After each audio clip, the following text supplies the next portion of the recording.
Ladies and gentlemen, welcome back to the channel, and it's a bit early. We're not even through this November yet, and it's time for Celtic transfer talk. Kind of sums up the season so far, doesn't it?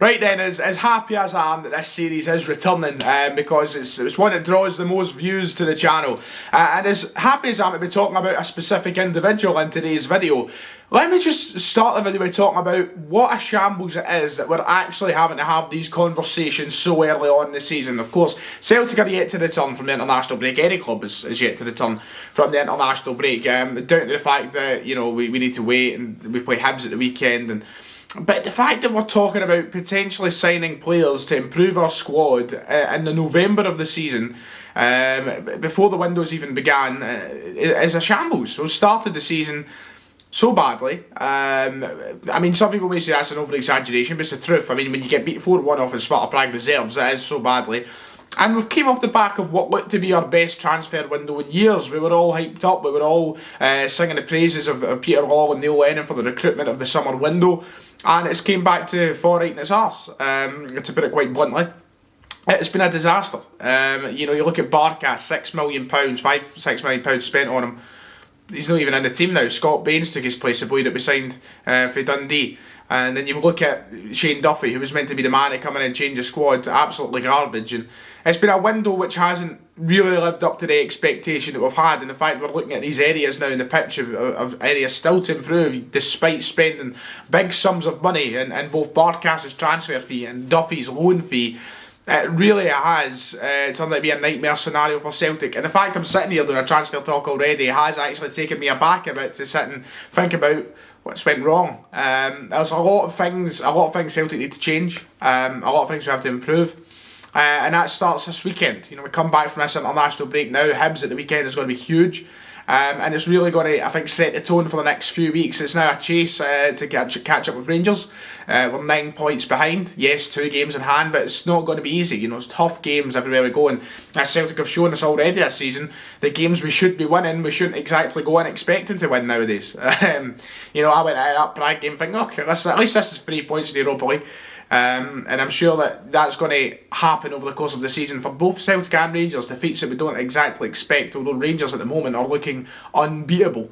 It's going to be an interesting ride, but let's talk about the big rumours that are hitting some outlets about the January transfer window. According to 90 Minute and according to some other outlets and other sources online, Celtic are accordingly looking for a move, or looking to be an option, should I say, a better wording for it, for Manchester United's Dean Henderson come January, the man who made his England debut last week, the man who was probably the best keeper in the Premier League last season for Sheffield United, and a man who's struggled to get a chance at Man United, with David De Gea being the man ahead of him in the pecking order, a man who's undoubtedly a fantastic goalkeeper, a young lad who has got a bright future ahead of him, an England international.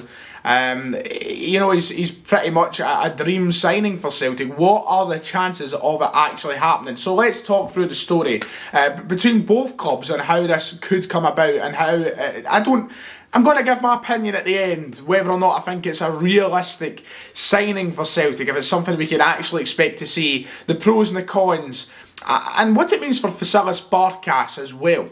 So Dean Henderson, of course, last season spent the season at Sheffield United in their very impressive Premier League run, their first season in the Premier League since, 2006, 2007 perhaps. And it was unbelievable. You know, he looked unbeatable at times. He was making those saves that, you know, we saw with Fraser Forster at Celtic. He was pulling off the ridiculous, the miraculous, if you like. And ultimately earned his place as an England international and perhaps Man United's new number one, with a slip in David De Gea, his form just going down gradually. And you know, when he went back to Man United, I expected him to perhaps challenge for that number one spot, but we're now in the November of the season. Henderson has started once for Manchester United, I believe, in the Istanbul Başakşehir game, which they actually lost over in Turkey to Golly's mob. And Gareth Southgate has reportedly said to him, look, you would be England number one, and you can be England number one, especially for the Euros coming up, if you were playing regular football, and he's not getting regular football. So that has been reflected in his time at Man United, and has been noticed and acknowledged by the officials there, and probably Ole Gunnar Solskjaer, and saying that they're willing to loan him out in the January window. Because he's not going to get in over the hair at the minute. United are lucky. They've got such a depth of goalkeepers. They've got David De Gea, they've got Dean Henderson, and they've got Sergio Romero. 3 world-class keepers, you would think. 3 top-notch keepers. But they're willing to loan Dean Henderson out so he can play regular football, so he can improve as a player, not just for Manchester United, but get himself to the position for England where he deserves. Because let's be honest, Jordan Pickford is absolutely rotten. And reportedly Celtic are an option. And Celtic are willing to take the chance on another English keeper who could perhaps be the answer to a lot of problems between not just the back line, but between the sticks too. There is still always the chat of Fraser Forster being an option for Celtic, and us going back to Fraser Forster. You know, he's like the ex you don't want to forget, and we want him back constantly. And that comes up every week. You see it in the papers. Forster could. Celtic looking at Forster. Oh, Southampton wanted the Forster. And reportedly Southampton also want rid of him. But let's have a look at the summer window for a minute. Celtic have just spent £6 million on a goalkeeper. Vasilis Barkas has come into the club. He's been intended to be used as the number 1 choice, a Greek international. He's now slipped out the team. Would Celtic go out their way, would Peter Lawwell go out his way to spend money on a goalkeeper from Manchester United whose wages are probably going to be very high, and replace someone who, and they're just going to sit down and lie down and admit defeat with a keeper they've spent that much money on? I don't see it happening as much as I want it to. I'd love Dean Henderson to come through the doors at Parkhead, trust me. I would welcome him with open arms. I'd be there to welcome him myself. It would be quite the addition to the squad, and it'd probably keep a lot more clean sheets for us.